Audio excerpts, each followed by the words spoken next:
All right, TikTok's CEO is scheduled to testify before the House Energy and Commerce Committee this morning in an attempt to calm concerns that the app is giving American data to the Chinese government. He's expected to double down on concerns, saying in part TikTok has never shared or received a request to share U.S. user data with the Chinese government, nor would TikTok honor such a request if one were ever made. The bottom line is this: American data stored on American soil by an American company overseen by American personnel. He's also expected to use his time to emphasize the app is now integral to American life. With 150 million users in the U.S., a 50% increase since 2020. The testimony comes amid mounting national security concerns in Congress and the Biden administration about whether the Chinese-owned app could give American citizens data to the Chinese government. In light of the concerns, the Senate is pushing to pass a bipartisan bill that would grant the Biden administration the power to implement a nationwide ban on the app if needed. Joining us now, Democratic Senator Michael Bennet of Colorado. He's a member of the Senate Intelligence Committee. What are you hoping to hear from the CEO? I know what we're going to hear, which is that we should believe that it's okay for a wholly owned subsidiary of ByteDance that's controlled by the CCP to do what it wants in America when it's been banned in China because China calls it digital opium, when China won't allow our own digital platforms to broadcast anything in the People's Republic of China. That's what we're going to hear, and I hope we can move on to more important issues like the shooting in Denver yesterday. So, but how to cut through the concerns about TikTok that even Congress is dealing with, and the members of Congress and other people who work for the administration asking to take it off their phones. What can the CEO and what can Congress and members of the committee do in this hearing to get more information about how that data is being used? Well, Miracle, that is such a great question. When he was in my office, the CEO admitted to me that my interpretation of Chinese law was correct, which was that any time the CCP wanted to say we're going to have the data turned over, that ByteDance and therefore TikTok had a legal obligation to turn that data over. Now he's saying something different in his testimony to the committee. That's what he said very clearly in my office. I heard the Chinese government was saying today that our banning of TikTok, if that's what we decide to do, might create a worry about investment in the United States of America. I say we should take our chances. They have done their level best to destroy their own tech industry. They haven't allowed us to have our tech industry there under fair circumstances. They've spent the last 25 years, Joe knows this, they've spent the last 25 years stealing our IP, allowing the United States to export to China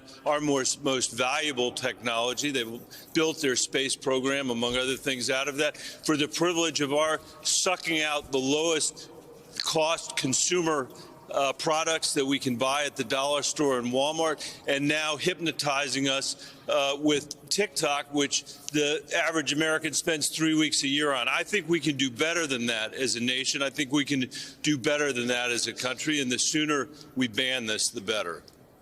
Jonathan Lemire, Senator Bennett's right. He alludes to the fact that I know something about this because in 1995, 1996, 1997. One of the things that I worked with Nancy Pelosi on, we didn't work on a whole lot back then, but one of the things I did work on is not extending MFN to China. Why? Because they kept stealing our technology secrets. I mean, here we are, in 2023, nothing's changed. Yeah, a bipartisan concern. Both the Trump and Biden administrations have put out stark warnings about China stealing intellectual property. And Senator Bennet, you mentioned that message from Beijing this morning that they say, that warning that would that a ban would hurt investment in the United States. They also, in that same message, say they would oppose. They're not going to allow the company to be sold, which is something the Biden administration had said they wanted. So if all this doesn't happen, and I know you have said you support a ban, so if a ban is voted upon, talk to us about how that could actually happen, though. How difficult would it be to put that in practice? Well, I think the best thing to do would be to have Apple and Google take TikTok off their app store, which they could do this morning. That's what I've asked them to do. I think that would be a constructive and useful thing for them to do. And I know there's concern among people that use TikTok about this. We've got other platforms. There are other platforms. And I would say I have even a broader concern here. I mean, dealing with something owned by the CCP, for all the reasons that Joe just said, should be relatively easy for us. And by the way, he was right on the WTO. And we were wrong on so many other levels. You know, at the same time he was doing that work with Nancy Pelosi, we were saying here, I wasn't, but there were people saying that China would liberalize as a result of the internet. China would democratize as a result of the internet. And of course, what they have done is they have strengthened their surveillance state in ways that George Orwell could never have imagined. They've exported it all over the world. They're hoovering back all of this data to China. And I think the bipartisan consensus you're talking about, which finally is showing up in this building, is an incredibly important one, because this is the path to this country creating decent paying jobs again in the United States of America. I think this is the path to turning the page on the chaos of Trumpism and saying there is more for us to do as Americans to show up and compete, to demonstrate that this democracy and this capitalist economy of us can create freedom and opportunity for the country, and that we can lead the entire world in a coalition, not against China, not that's at war with China, but says we have a better view of the way humanity can work than a security state that's cozying up with Putin, that's exporting TikTok to the United States and oppressing the Uyghurs back there. We have a better vision for humanity, and I think we can have Republicans and Democrats standing for that. Donald Trump will become an irrelevance in that political world, and we can finally move on and start building a middle class again in this country. Democratic Senator Michael Bennet of Colorado, thank you very much. And Senator, we're thinking, please pass along for us. We're thinking about everybody that was impacted by that school shooting. We, of course, like so many people, horrified by the fact that a Michigan Republican Party would try to politicize. I mean, put up the most heinous things as we have a Denver school shooting.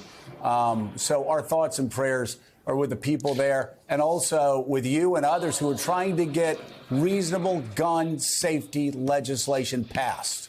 Joe, I so much appreciate that. You know, I used to be the superintendent of the Denver Public Schools, so to see two employees of the school district shot, to see, on the 2-year anniversary of the shooting in King Soopers in Boulder, and I'll tell you, I spend a lot of time with young people because of that job, and we should be asking ourselves, everybody in our generation should be asking when it was, and it's true for me, when I hear that a young person, I'm not talking yet now about what happened yesterday, but when I hear a young person the age of my children has died in Colorado, there came a point when I no longer wonder, was it a car accident? Was it leukemia? Right. The question I ask myself is, was it suicide?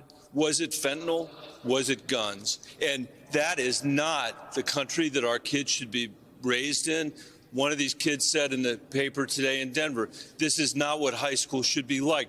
This is not what high school should be like. And it's not their fault that high school is like this. It's our fault that high school is like this. And we should change that. Thank you, Senator, very much.